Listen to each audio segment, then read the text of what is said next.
Welcome to the Creation Science Hour. This is Kent Hovind in Pensacola, Florida, sitting next to my son, Eric. Good afternoon. And this is December 11th. If you're listening to this program live on the internet on truthradio.com, we're here. We are. If you're watching this on tape, it's probably a different date. Yeah. It's probably not December 11th, Don't 2003. call. Don't call. Well, you can still call, but we may not be there. Anyway, we always state our position, what we believe, and what we're trying to accomplish here. We believe the Bible is literally true and scientifically accurate. We think the evolution theory that's being taught in our school system is one of the dumbest and most dangerous ideas in the history of the world. And Satan is laughing at you for believing his lie that you came from a rock 4.6 billion years ago, and we're here to help. That's what we're here for. We don't want you to be laughed at for all eternity. We want you to get it straight now while you're still living. So what we've decided to do is dedicate these next few programs to some of the anti-Hovind websites. If you type in Kent Hovind on the internet, your computer will melt, because there are nearly 1,000 anti-Hovind sites. People just don't like me, and I don't know why. You've known me a long time, son. I've told everybody that I've ever met that I am the nicest guy I've ever met. And you are. You're a pretty nice guy. Right. And my kids are all married and all live near me and all work for me, actually. And we have a wonderful relationship, so we appreciate you being with us, son. Yesterday on the program, we got partway through the website called geocities.com/Kent Hovind. If you type in Kent Hovind, H-O-V-I-N-D, up will come on the screen a whole list of nearly 1,000 websites, most of them anti-Hovind websites. The first one that comes up is our website, because, my name's in there quite a bit, apparently.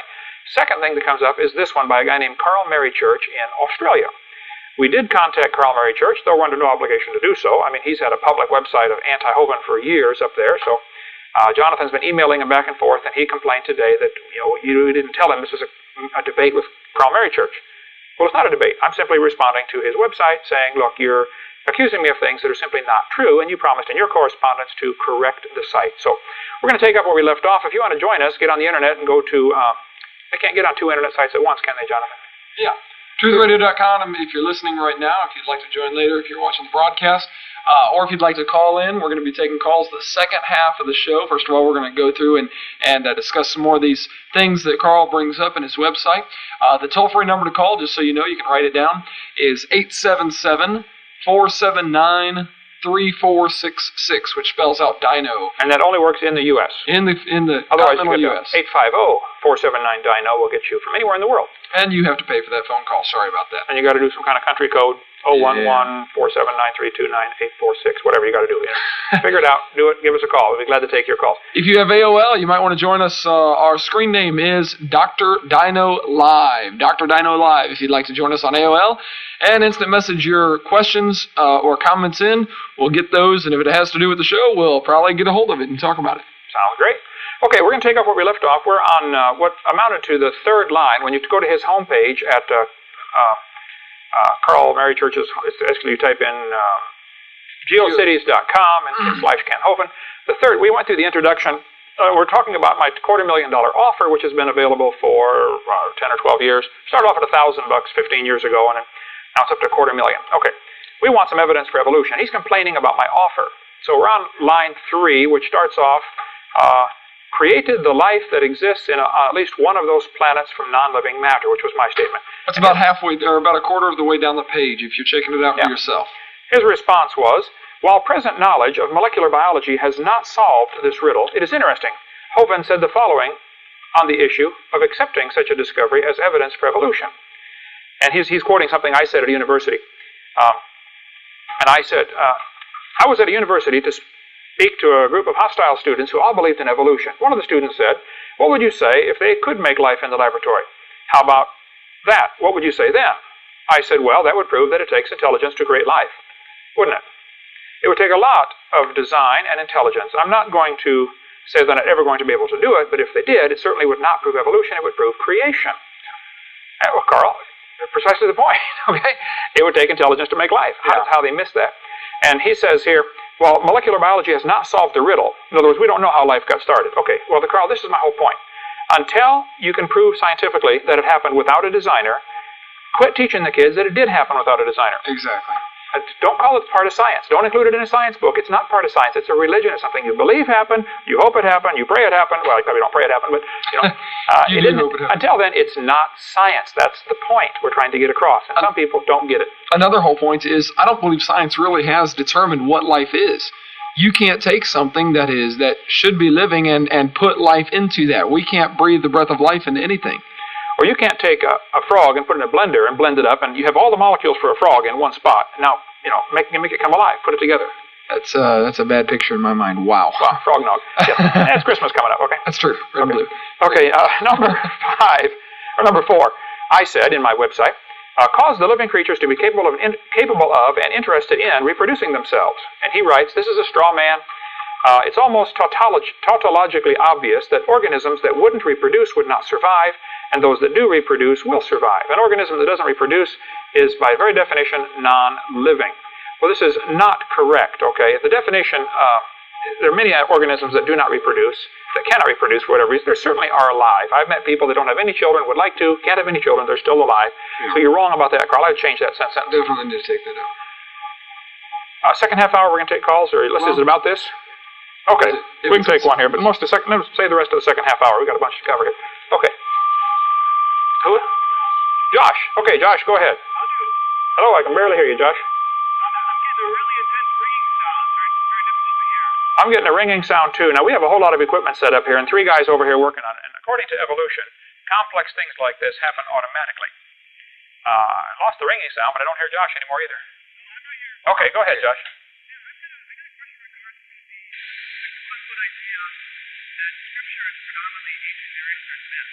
Okay, I'm not hearing that. The idea that Scripture is what? It's composed of ancient Near Eastern mythology. What's it? Mythology. The actual question I have, I don't agree with it at all. However, I'm thinking forced for the teachers to do this. One of the things that fascinates me is you got several tales like of Wadjet and Inversat, supposedly the enemies of characters from during the history of life, and so on and so forth. My question is, if Noah is failing with a pre-apocalyptic world, at one point when they were casting on the veil of Adam and Eve, would it have gotten to the point where we have the Egyptians actually coming up with these tales that were semi-perverted, or entirely perverted, actually, the creation tale itself? Okay, well, let me give you the quick history of that. Moses edited the book of Genesis. He didn't actually write the book of Genesis. The book of Genesis was written by 10 different authors, all of them eyewitnesses. The phrase, these are the generations of, is the break point in Genesis where it breaks it up. You can tell who wrote the book. For instance, Genesis 2:4 says, these are the generations of the heavens and the earth. Genesis 5:1 says, these are the generations of Adam. Genesis 6:9 says, these are the generations of Noah. That's the break point. And the person is signing off, and apparently probably writing this on clay tablets, we would assume, baking them in the sun, and then handing it to the next generation who's going to carry on the tradition of keeping track of the holy records. Moses put them all together in the book of Genesis. Now, the truth of the matter is, Moses lived a long time after the flood, I think about 1,000 years after the flood. By then, a few other cultures had already written down their oral traditions of the flood. The Babylonians, the Sumerians, a couple others had already written down their oral tradition. The fact that they wrote it down first doesn't mean they have the right story or that it's accurate. They just were the first ones to put it on paper. And there are some serious perversions in there. But there are also some very obvious seeds of truth, because you can see it rings true with Genesis. That there was a time when people lived to be nearly 1,000. That's in the ancient stories. There was a worldwide flood. That's in hundreds and hundreds of ancient stories. So I think some people confuse it, and they say, well, Moses must have copied from the Babylonians because the Babylonians wrote it down first. No, Moses had the original tablets. He had the actual story. The other ones had many generations old legend that they were writing down. They didn't have the actual story, so it's obvious theirs would be perverted and Moses would be correct. Another important thing to note is that the people, the length that they were living at that time, obviously after the flood, their lifespans dropped off suddenly and greatly. However, before the flood, they were living to be over 900 years old. Therefore, the story isn't passed just to the next generation. Adam shared the story of creation with Noah's father, right. Lamech. Lamech knew Adam for 56 years. So. Yeah. So I think there would be much less perversion back then when they were living longer. Yeah. Obviously. You got 8 or 10 of your ancestors, your grandfather, great-grandfather, great-great-grandfather, all of them living, they can all corroborate the story. And then, of course, Methuselah's life overlaps these guys. If you look at the chart at the back of our seminar notebook, Jonathan, is that chart online on our website? Yeah. Go to our website, Dr. Dino, and it's look up longevity charts. It should be on there somewhere. Longevity chart. That'll help you see. And of course, then Methuselah lived obviously long time with Adam, and a long time with Noah. He would have been a good guy, intermediate between the two. And then Noah and Shem lived a long time after the flood. Shem probably could have known Abraham, Isaac, and Jacob. Yeah, very easily. There's a little controversy about how old Abraham or how old Terah was when Abraham was born. We cover that on our website also. Okay. Hey, thanks a lot. All right, you call it. Okay, let's get back to the topic here of the anti-Hovind websites. We're going to try to cover this, and any editors of these sites, which we're going to go through slowly here over the next 400 years, are welcome to call in and defend their position if I'm wrong. So what Mary Church is saying here on his site, geocities.com/Kent is saying that organisms that don't reproduce would not survive. Well, he's missing the point of my question. The question was, this evolution theory is supposedly what's responsible for causing creatures to be capable of and interested in reproducing themselves. Reproduction is a very, very complex system. Complex. The chances of it evolving are zero. Capable of reproduction is a major obstacle evolution has to overcome. Interested in is another one. Why would any animal want to reproduce more of its own kind? That's only going to create more mouths to feed. Why did none of the animals evolve the ability to live forever? That would have been smarter. That would have been a great one. Yeah, you get the whole world to yourself, all the food you want, you live forever. Why would they want to produce more of their own kind to just increase competition?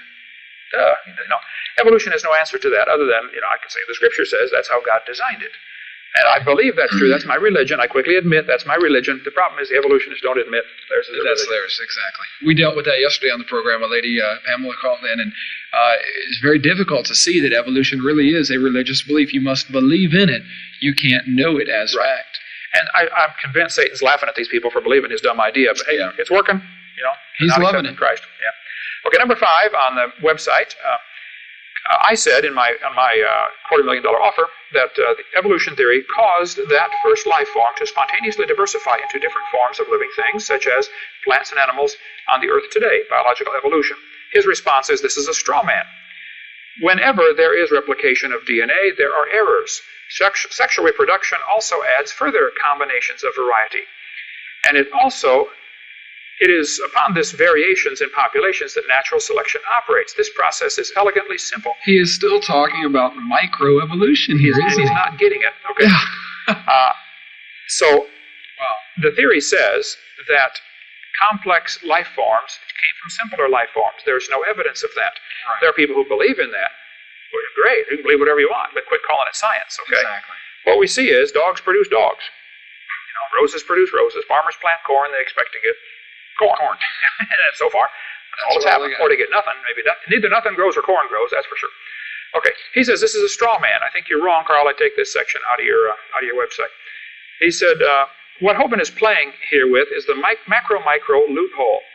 In a footnote, Hovind states, when I use the word evolution, I'm not referring to minor variations. I don't want to read the whole thing. You can read that on the website yourself. Let me get his... But he's trying to say that micro and macroevolution are basically the same thing. It's just macroevolution is microevolution over a longer period of time is really what he's trying to come across with. He's saying, look, right. you can't divide these. They're the same thing. And we're saying we never see the macro. All we ever see is the micro. They're definitely different. They just don't get it. They assume and they hope and they think that micro would lead to macro, which is fine. Carl, you can believe that all you want. I don't care what you believe. But you just stepped outside of science and went to religion and didn't even see that you did that. Yeah, and that's the hard thing to see. And if we were to discuss it on the phone, Carl, if you were to call in, we'd be happy to discuss this with you. It's very easy to show microevolution. We can show that all day long. There's lots of evidence. But as soon as it goes to macroevolution, that's where you will never, ever be able to give evidence. No, they can believe it. And he says Lenny Frank has written a short essay on the issues of kinds and the use of the term by creationists.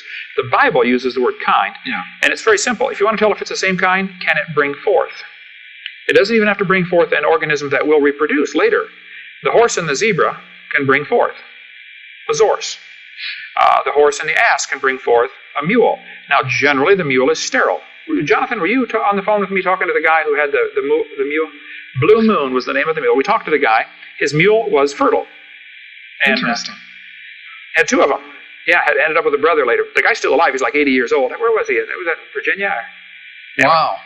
Occasionally, a mule is fertile. Okay, but it still doesn't matter. Even if the offspring is always sterile, the fact that the horse and the ass can cross proves they are originally the same kind, because those two did bring forth. I mean, you stand back and look at it, it looks basically like the same kind of animal. Four-wheel drive, genuine leather upholstery. They got it all the standard equipment. Okay, it's a horse, obviously. Now, by the same token, I would say the horse and the pine tree cannot reproduce. I would say those are definitely a different kind. Yeah. Now, see, that's why I said many times, generally, a 5-year-old can tell you where the line is. Give a 5-year-old 100 different animals and say, which one of these are the same kind? Now, most evolutionists like to use the word species instead of kind. Right. That was Is there a good definition of species? No. A dog and a wolf are different species. However, they're infertile. They're infertile. They can still produce. Pretty much every definition of species they've come up with has fallen through, hasn't it? Right. And you can find a so it's a straw man argument. They're making up a term species and then claiming that we can create a new species. I'm not arguing species. Well, we're saying it's the same kind of animal. The same kind of animal, right. So that's another, if you're listening and you're discussing evolution with somebody, that's another tactic that they'll like to use. Look, we created a brand new species here. And they like to use that word when actually, if you really get down to it, you stand back and look at it, it's the same kind. They talk about these bacteria that are changing and adapting to the environment, and they call it a new species of bacteria. Stand back and look at it. What is it? It's a bacteria. It's still a bacteria and has a loss of information, not a gain. We'll get into that a little bit on video. Yeah.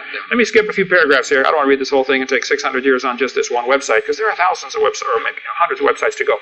I've skipped down to where it says in red print on his website what Hovind is not telling you about the offer here. Number one, it says Hovind does not have the $250,000 prize money. He claims a rich friend does. Okay, Carl, this is correct. A rich friend of mine does. We don't. Nope. We don't. But he does. He does. He does. The rich friend. The offer is fine.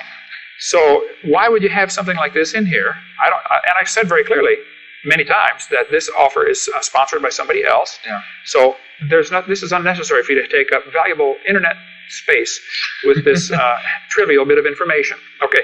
Secondly, it says the committee remains anonymous. Even a selected challenger is not allowed to know their identities. Let me tell you why, Carl, okay? The first couple times, I think 2 people wrote in and gave me their evidence for evolution, which was dumb stuff. But I said, okay, I'll give it to the committee. I sent a copy to each, I sent a letter to each of the people on the committee and to the person who sent the information in, and I sent him all of their names and addresses and said they will respond to you. He spent the next year filling their mailbox and email box with pornography and with all kinds of evil email. And so I wrote them all there. I said, fellas, I apologize. We won't do that again. I will send you the information, and you can respond and give them your contact information if you'd like to. Yeah. These are busy men. These are trained scientists. I don't even know if they're creationists. All I know is they're experts in their field. So I sent them the information, and if you have some legitimate information on evolution, we want to see it. And we will send it to them. Just a couple, what was it, a week ago, 2 weeks ago? Yeah. Last week, a gentleman sent in. It was kind of ridiculous information, but hey, we're keeping to our word. We're sending it to the panel, and we're going to see what they say without any biased opinion. Right. And have they said anything yet on it? Have they commented on it? I wrote him a letter. I wrote the guy who sent the information in, the request for the $250,000, and I said, I suspect these guys are going to ignore you because they're not going to think you're serious, because what you sent in is basically dumb. Okay, I didn't say it that way, but it was basically dumb. It's always dumb. One guy, I was in Indiana one time. He came to the meeting. He said, I've got proof for evolution. I want your $250,000. I said, I don't have it with me, but what's your proof? He said, I'm working in the laboratory right now, and we've developed soybean plants that are resistant to frost. Totally new species. Wow. I said, man, that'll be handy. I mean, farmers need that. Some places they need that, I said, what'd you start with? He said, what do you mean? I said, well, did you start with nothing? Oh, no. Did you start with dirt? No. Started with soybean plants. Oh. And what do you have now? What do you got now? He said, a whole new species. Of what? Of what? Soybean plants. I said, sorry, you better go reread the offer. You don't get it, pal.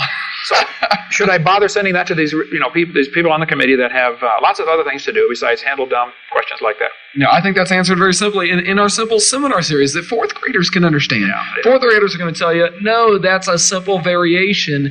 That's not evolution. Sorry, pal. Carl goes on and says, the committee is selected by Kent Hovind himself. Well, what would you like, Carl? Would you like to select the committee? Think about it, okay? All right, we'll take a break, folks. Join us after the break. Welcome back, folks, to the Creation Science Hour. This is segment number 2 of our three. Yes. Okay. Of Dr. Hovind Answers His Critics. Here we go, answering the critics that are out there trying to bash Kent Hovind any possible way. Here's the answers you've been looking for. Right. It's good to have my son, Eric, with me. He's been out speaking on creation 4.5 years and only got one debate. So maybe some of you folks are a little afraid to debate, me. The big wig, you can debate. You can take on the little guy. Take on the little guy. I think he can handle it just fine. Here in about 10 minutes, by the way, we're going to take calls. We'd like the calls to be related to Dr. Hovind's critics and some other criticisms that you might wonder about Dr. Hovind. To call, just feel free to call our toll-free number in the continental United States, which is 877-479-3466. 877-479-3466. If you have AOL Instant Messaging, you can use our screen name, Dr. Dino Live, and check it out and instant message us, Dr. Dino Live, D-R-D-I-N-O Live. I'm sitting here right now. Okay, at the rate we're going, it's going to take 1,000 years to get through just this one website. So we're going to skip a few things. If some of the stuff we skip bothers you, feel free to call in and mention on the program. I have nothing to hide that I know of. I wear clothes, but I'm trying to teach the truth. I think what we've done for years is just exactly that. Okay, we're analyzing the website, The Analysis of Kent Hovind by Carl Mary Church from Australia, and it's geocities.com/Kent Hovind if you type in on the internet. I'd like to point out that so far, nothing's held up, has it? Not in my opinion. I'm sure in his it has. I'm sure he's thinking, Hovind's wrong on all the stuff he said. He's lying, I'm right. Okay. Anyway, he gives some evidence about the committee. We're going to skip a few things here for sake of time. But I'm on the third section of his site, which was called the $250,000 offer. All right.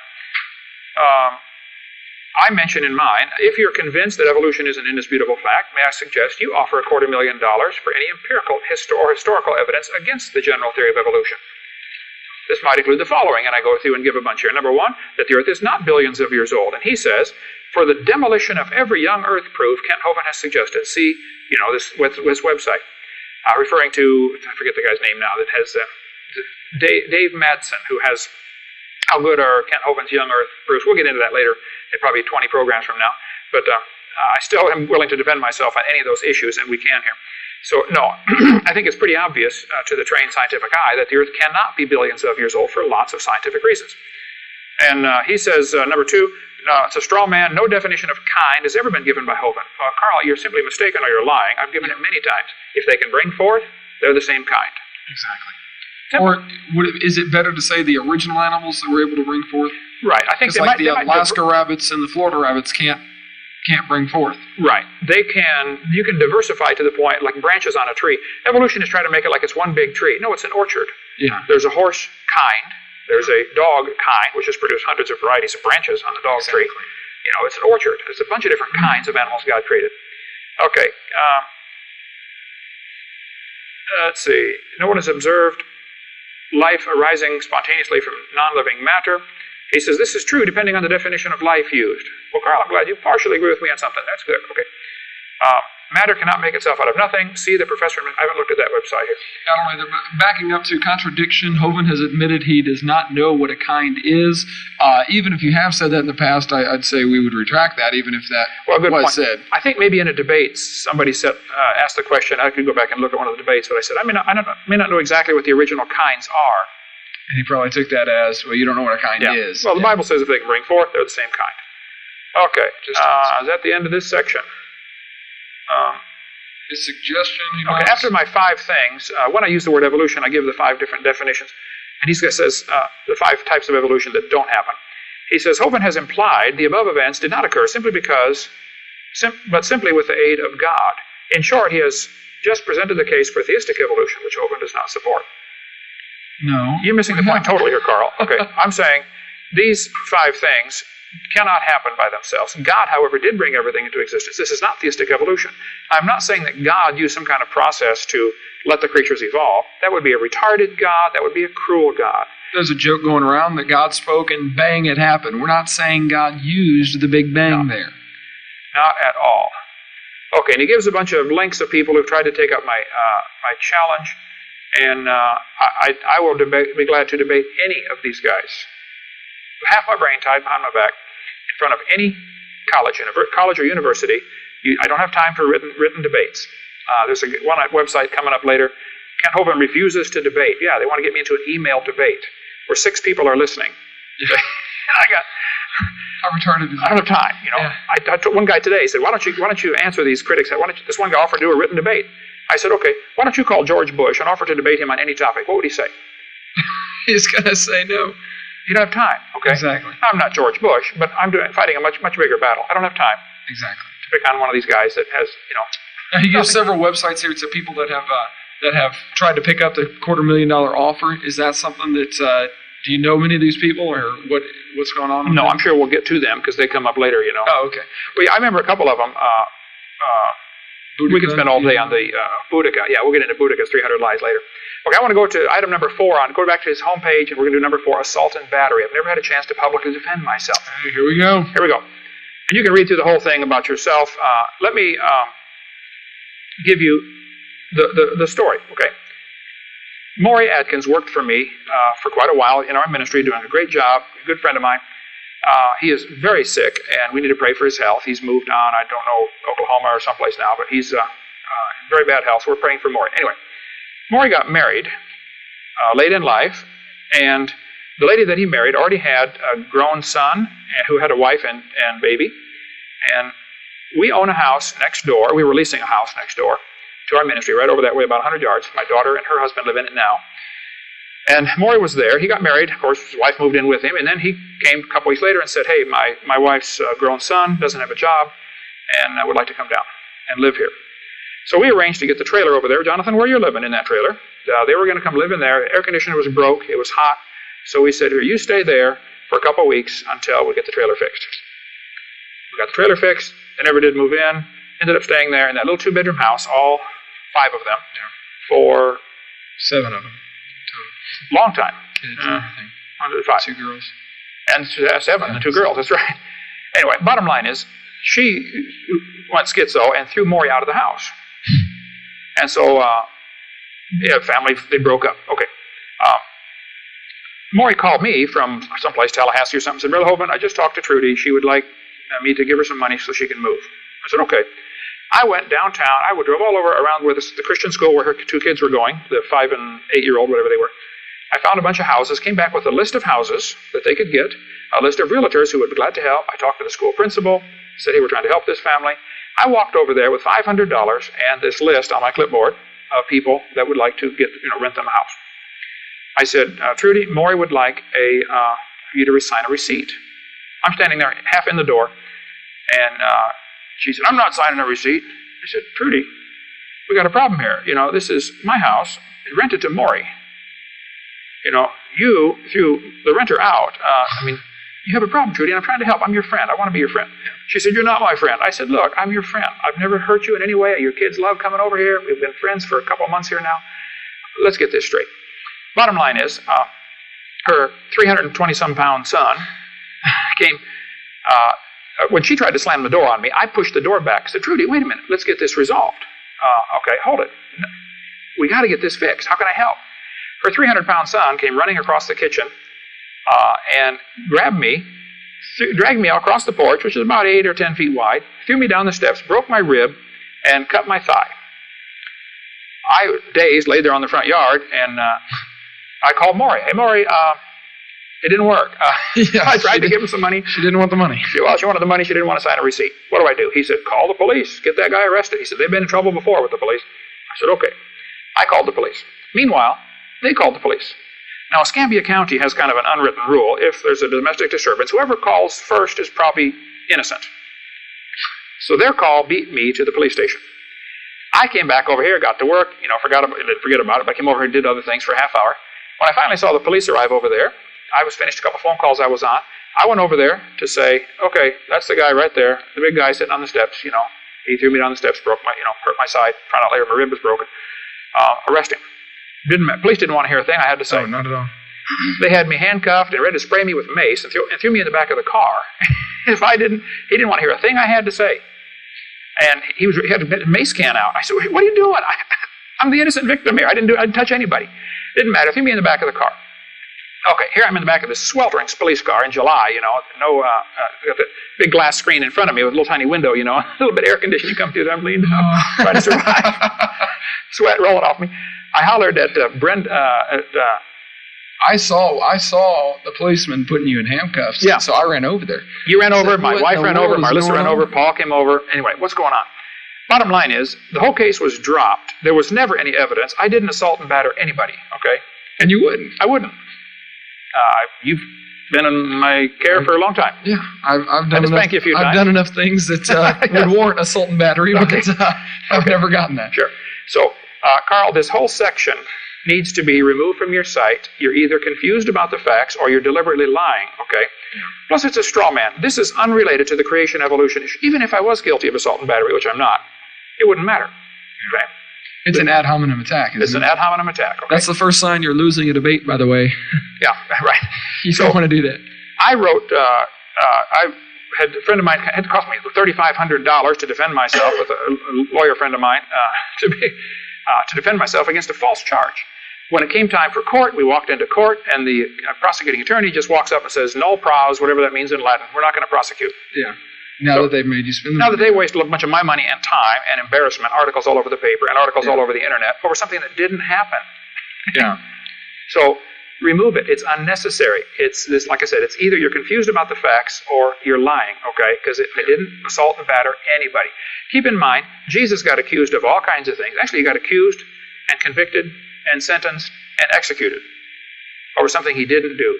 So just because somebody gets accused of something doesn't mean a thing, okay? Wait and see what the final verdict is. The final verdict was, and you can look it up for yourself on the internet, on the police report, was there was no prosecution. I was never found guilty of assault and battery, and I'm telling you, I was not guilty of assault and battery. Yeah, and I can vouch for that. There's no way he would have done that. And knowing the situation and what happened, Trudy is a little bit psycho, and I'm wondering exactly what was going on there. Definitely got some issues that need to be reviewed. You can ask my wife, who I've been married to for 30 years. I've never hit her one time. I have thought about it a few times, okay? I confess. She's probably thought about it with me a few times, okay? Definitely. Show me a married couple 30 years that hasn't thought about it, okay? Yeah. But I haven't even hit my own wife, okay? So I'm not going to batter the neighbor's wife. Exactly. That's for sure. Okay. God designed a great little place for the kids to get whipped on, and that's according to biblical principles. Train up a child in the way that he should go, and in the end he should not depart from it. Yes. And I can tell you, he knows where that place is. Plus, Dad played tennis in high school. Oh, forehand smack. Man, let me tell you, you do not want one of his spankings, plus, okay?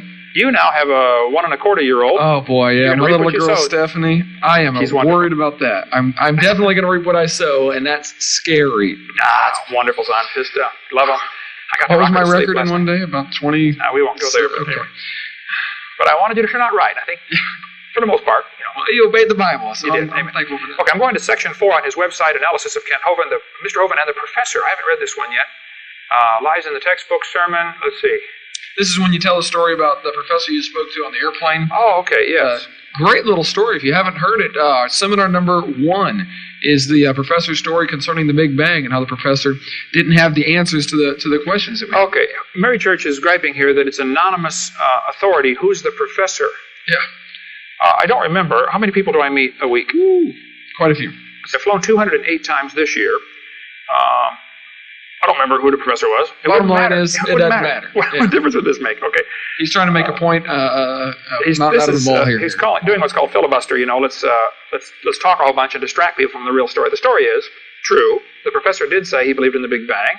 I can find you 100 other professors who will say the same thing if you'd like, Carl. I mean, go visit a university. They'll tell you the same thing. They do believe in the Big Bang. And we did ask him about stuff, spinning backwards, and he didn't have an answer for that. And it is a valid, legitimate story. Very good story.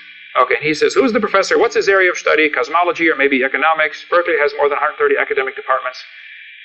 That's a whole other amazing thing is how very quickly the evolutionists will defend something, and as soon as they need a way out, they'll just say that's not my area of expertise. They'll talk about it with you, but as soon as you trap them, you'd have to go talk to Professor so and so about that. That's not my field. I covered that on video 4. Evolution's a shell game. It really is. They got the 3 cups and the pea under them, and they're moving around trying to keep. The evolutionist, the biologist thinks, the botanist has the evidence. The botanist thinks, the geologist has the evidence. There's no pea under any of them. That's the green kind, okay? Just to let you know. The green little round ones? Okay. Yeah. Okay. There is no evidence for evolution whatsoever. They're all thinking somebody else has it, and nobody has it. That's exactly right. Okay, he says here, I'm telling the story about the professor. So he says, belief, small b, as a concept of science is not the same as belief, big B, as a theological position. This is where you're wrong, Carl. You do have to believe theologically, you have to believe religiously that evolution happened. And I don't know why you're not seeing it, and many others don't see it either or don't want to admit it. But however many do at the same time. Many of you out there listening right now can very easily see that evolution is a religious worldview, that it is not part of science. We looked up science in the dictionary yesterday. Evolution has nothing to do, at least the first 5, have nothing whatsoever to do with science. They do not go by the scientific method. If you really want to call yourself a scientist, really want to go according to the scientific method, let's examine evolution closely, and it's very easy to see it doesn't fit science or the scientific where's method. the observation? They always say, well, you have to live for millions of years to see this. Well, then you're admitting my point. We don't see it. They'll talk about the fossil record. Is there really a fossil record? There is no fossil record. Yeah. There are a bunch of bones in the dirt. That's not a record, is It's it? not a record. There's Yeah. a bunch of bones in the dirt. Okay. Now, they're interpreting that to be a fossil record, and then they base their theory on their interpretation and say, see, our theory is true because it matches our interpretation. Whoa, duh. Yeah. Talk about a circular reason. Yeah. A couple of more here, and we'll take some calls here. Or it goes some AOL instant message. We got 2 more minutes till the break, so we'll cover a little bit more here. Then the last 20 minutes we'll take. Okay, he's still referring to my story on the airplane that I covered in my seminar. And I said, tell me, sir, if you believe in evolution, how did the world get here? And the professor said, well, it came from the Big Bang. And Carl writes in, straw man, there were a lot of steps after that. Okay, you're missing the point. Okay, we did come. I was debating Pigliucci. Yeah. That one up in Knoxville, Tennessee. And I kept asking him, I showed him what the textbook says. 4.6 billion years ago, the Earth cooled down, developed a hard rocky crust. Then it rained on the rocks for millions of years, turned them into soup, and the soup came alive. Basically, I can show you that 50 textbook right over my head. That's the simple view of evolution. Precisely what the book teaches, but they teach it over 30 pages, so the kid doesn't get this shortened version of it, because they might laugh at it. And we got the book right there if you don't believe me. So I kept asking Pigliucci, it teaches at UT Knoxville, University of Tennessee, Knoxville. I said, Dr. Pigliucci, do you believe you came from a rock? He avoided the question about, 5 times, I think. Finally, he got angry. He said, would you quit asking that question? I said, I just want an answer. Just, ignore time. I'm going to give you billions of years. Do you think we came from a rock? He said, well, not directly. Okay. Thank you. Join us after the break, folks. We came from a rock. After the break. Stay with us. All right, folks. Welcome back to the final segment of the Creation Science Hour. We have, over the break, been going over some of the stuff that Mr. Mary Church has to say on his website about me, and decided probably a 4th grader could answer most of this. Yeah. Maybe a 2nd grader, some of it. So we're not going to waste a whole lot of time with all of this. But many of you out there I know are seeking answers and have some questions for Dr. Hovind. We do want to have you guys call in this next segment. So we want to discuss one more thing on his website, and that is, does Dr. Hovind have a PhD? So we'll discuss that here in just a second. If you want to call in here in just a minute, the toll-free number for the continental United States is 877-479-3466. If you have AOL Instant Messenger, feel free to instant message your questions or comments to DRDINO, Dr. Dino Live. DRDINO Live, L-I-V-E. All right, we'll take calls in a minute if there's time. We're going to hurry here. I get this a lot. A lot of the anti-Hovind websites are saying he doesn't have a legitimate PhD. Okay. PhD stands for Doctor of Philosophy. Okay, you can get a PhD in lots of different things. You can get a PhD in any number of subjects. Okay, here's my, and I have all this written out on my website. Do you have a legitimate PhD? Now, why Mary Church has this on here, I don't know. It's answered thoroughly on the website. It's an ad hominem attack. Right, wouldn't matter if I had a degree. Wouldn't matter at all. Okay, but I do. Okay, I have a legitimate PhD. And then he's got a link on here to Karen Bartelt, PhD. Her article about the dissertation Kent Hovind doesn't want you to read. I debated Karen Bartelt on the radio years ago in Morton, Illinois, and then she agreed. She teaches at Eureka College in Eureka, Illinois, not far from where I was brought up, and she teaches evolutionary biology or something like that. Okay, so I had a continuous standing offer to debate her anytime, because she had written all kinds of things on the internet about me, and she still has stuff on the internet about me, Karen Bartelt. So finally I debated her at the Universalist Unitarian Church in Peoria, Illinois. And what debate number is that? Do you remember, Jonathan? It's either 8 or 9, maybe. 7, 6, 7, 8, 9. It's on my website. Go to our debate. It's one of the debates I did with Karen. And you can see for yourself why she's probably not going to debate me again. Now, Karen, if you're listening, I'll be glad to debate you anytime. Okay? My brother lives there in Peoria. I'll fly at my expense and debate you in front of your university. You and any number of professors you can get to back you up. Okay? Exactly. 1 against 20 on 2 conditions. I get half the time, and we talk about one topic at a time. Okay. If you do watch that debate, or if you've seen it, if you're listening and you've seen it, you know that was a easily to say that was a slaughterhouse. Man, well, her whole thing was ad hominem attacks, attacking me personally. I want to stick with the subject, okay? I don't mind the personal attacks. I can handle it. We're doing some here.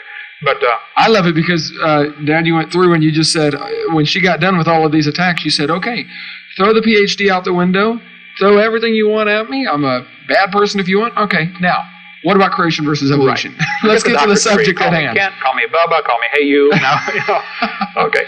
I do have a PhD from Patriot University, which is a small, non-accredited Christian university in Colorado. It was at Hilltop Baptist Church. Their number is 719-597-7512. You can contact them and ask them if this story is true.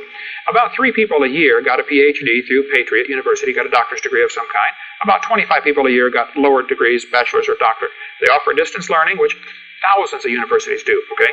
You can get many degrees from universities all over the world. I was up at Rutgers University, and I went and saw their department to get a degree in, I forget what it was, some subject. It was a closet converted to a desk and a person, and this is where they handle the correspondence from people doing their correspondence to get a degree. Yeah, you don't need anything major when it's only correspondence. Right.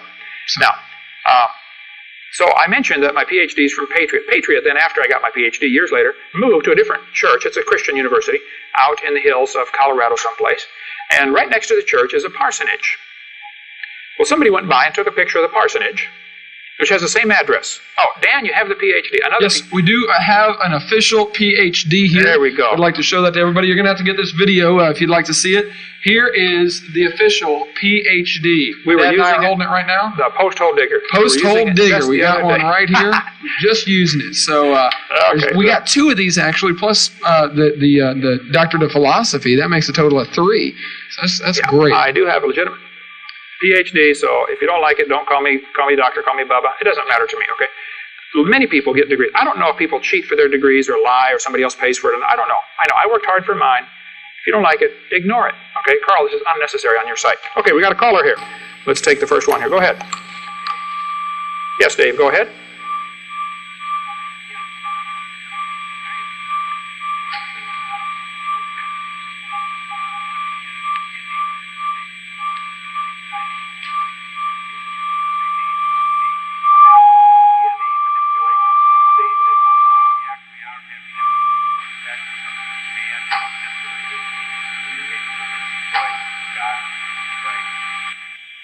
Yeah, his question is, what about DNA manipulation, which scientists are doing now, manipulating the DNA and right. Is it good or bad, or there's no question they can do it.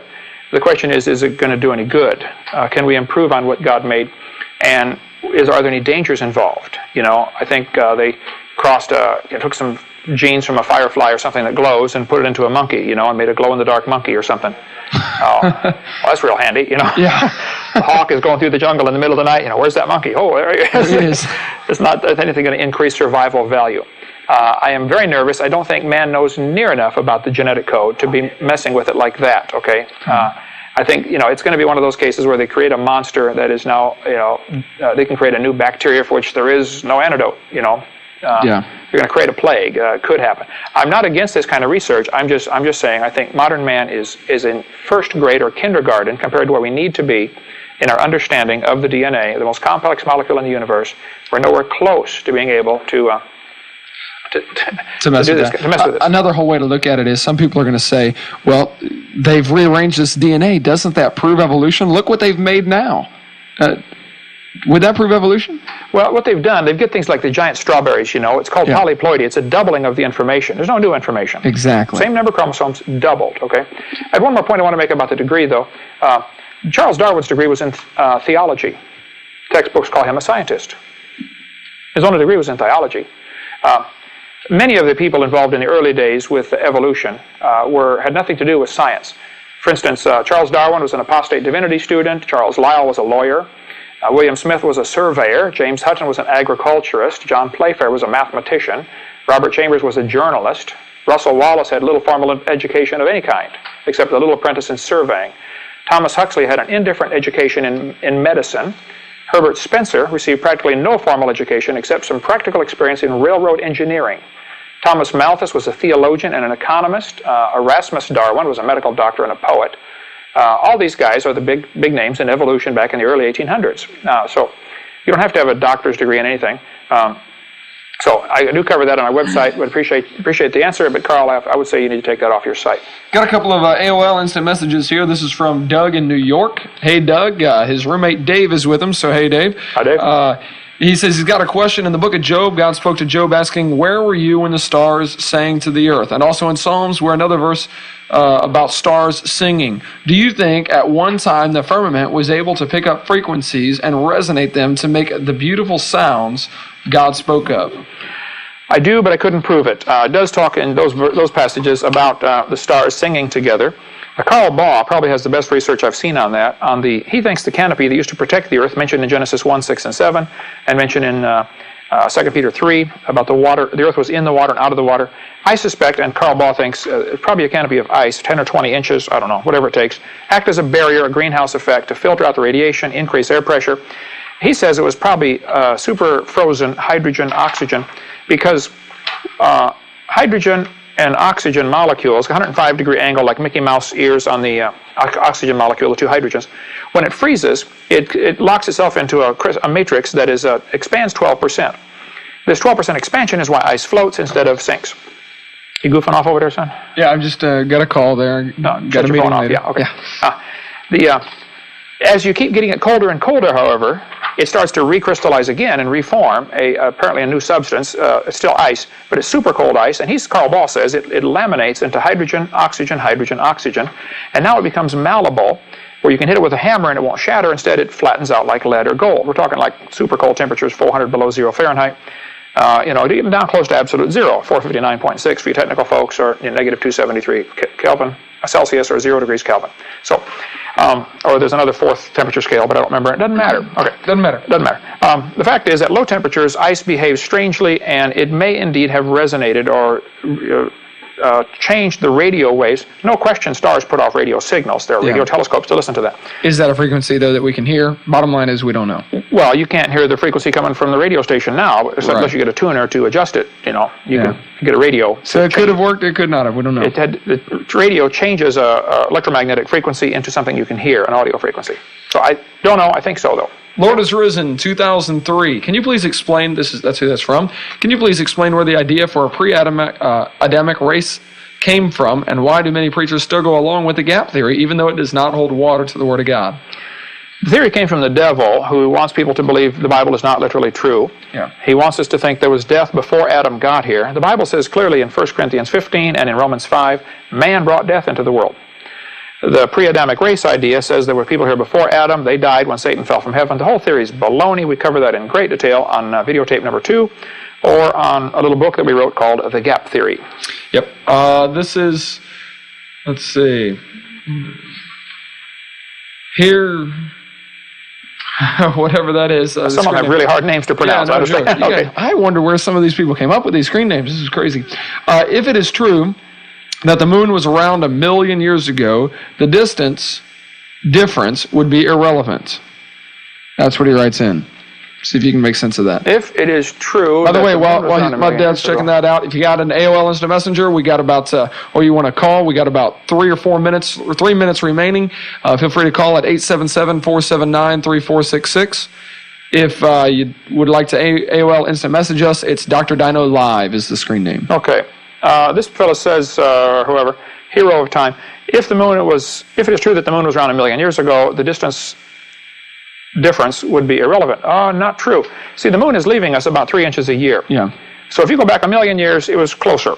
Probably not enough to make a big difference. You go back 1 billion years, now you got a problem. Yeah.